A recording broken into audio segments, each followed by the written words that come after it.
কাউকে বেশি গুরুত্ব দিলে, একটু বেশি কেয়ার করলে, একটু বেশি ভালোবাসলে সে ভেবে নেয় এর থেকেও সে আরো বেশি গুরুত্ব পেতে পারে।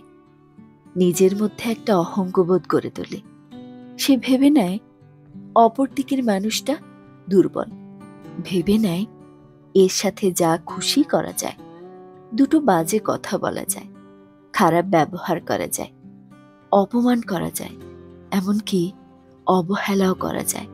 হ্যাঁ, এটাই হয়।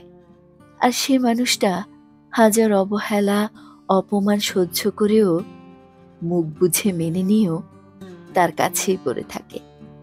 আপনাকে বলছি, যখন দেখবেন এরকমটা হচ্ছে, নিজেকে থামান, একটু ভাবুন যে আপনাকে অবহেলা করে, অপমান করে, আপনার ভালোবাসার মতো মূল্যবান অনুভূতিকে মূল্য দেয় না, তার কাছে নিজেকে করুণার পাত্র করে তুলবেন না। করুণা করে কেউ আপনাকে ভালোবাসবে, এমন ভালোবাসা থেকে বেরিয়ে আসুন।